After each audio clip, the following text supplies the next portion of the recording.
The Pod Network Entertainment.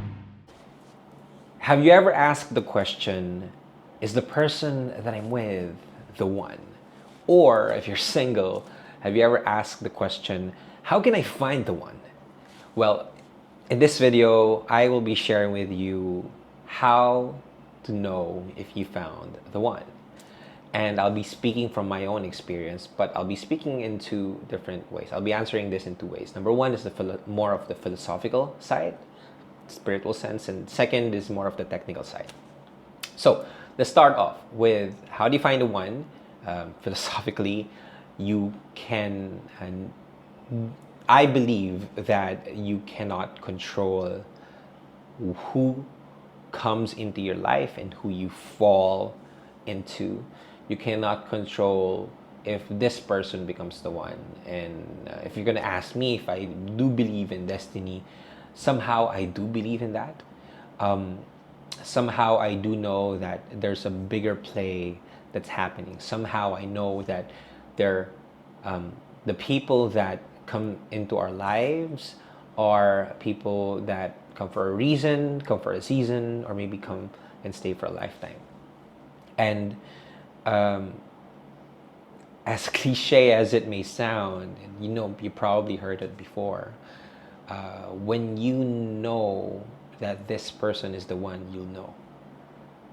I have been in multiple relationships. Well, not a lot, but I remember thinking when I was in a very long-term relationship that I was kind of forcing that person to be the one. But I know that there's just so many resistance, and there's just so many reasons that they're not the one.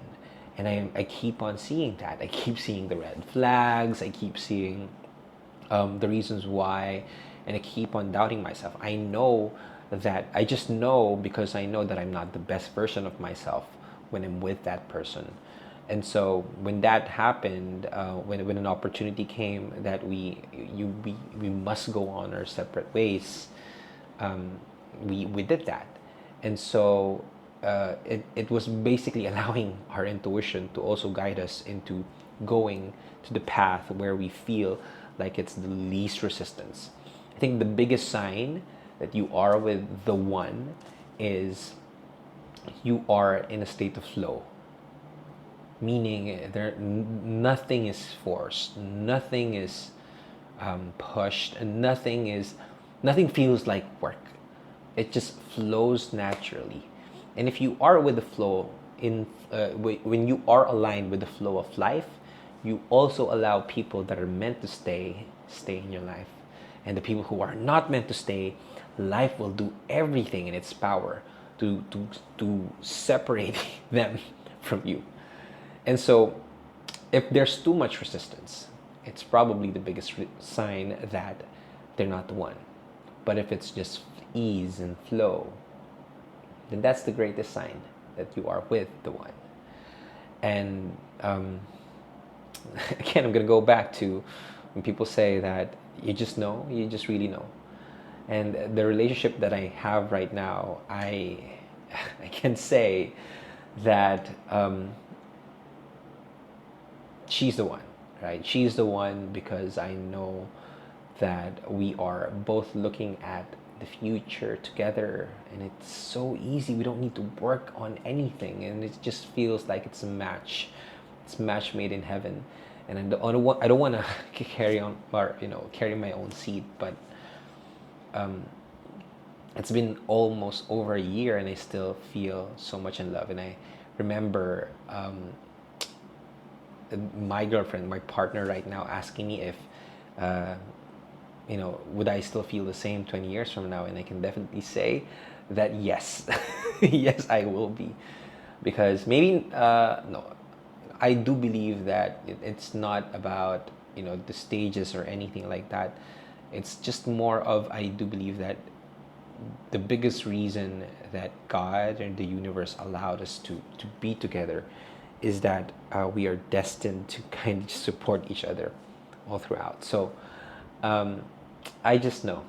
Again, I'm gonna go back to that. I just know. Now, answering that, how do you find or how do you know that if the person is the one? On the technical side, and I may contradict myself from what I just said earlier. Like, these are two different points of view. Take whatever you can. Not gonna force anything on you. Just take whatever you can, right? On the technical side, you can't really know if they're the one, right? But the chances of you increasing the chances of this person becoming the one and not wasting a lot of time with other people that are not close to becoming the one. I ask myself these three things. Number one, are they aligned with my lifestyle? Meaning, whatever I want to do in my life, if I want to work out, would this person would support me on that? If I like playing games, would this person be a fit for that? Do I like business? What's my lifestyle? Do I like shopping? Do I like traveling? Do I like going out? Like, do I like waking up in every morning and just doing my morning routine? If my lifestyle is like that, if it's a match on my lifestyle, then that checks one of the boxes where that person may be the one, or increases the chances of that person being the one. Second is you have the same vision, okay? Meaning you look at the same kind of end goal in life. You have the same vision. You are driven by the same thing. You are looking towards a shared future, a shared vision together. And if that's something that you are looking at, for example, me and my partner, we look at, like, when we're 60 when we're 60 years old, when we're 70 years old, we want to do this, we want to do that. So we're looking at a shared vision, a shared future. And if the vision that you have for each other is not the same, then probably that's not a great sign that you guys would end up together, or that they're the one. Because the one will support you with whatever it is that you want to achieve in life. Whatever the vision that you have, if you see that person supporting you with that, then they're probably the one. So lifestyle, vision, but the third one is values. Like, what are the things that are important with that person or for that person, and is it aligned with your values? You can kind of negotiate on the lifestyle and kind of wait on the vision, but you cannot compromise on the values, because this is the most important part of increasing the chances of, or the factors of increasing the chances of them becoming the one.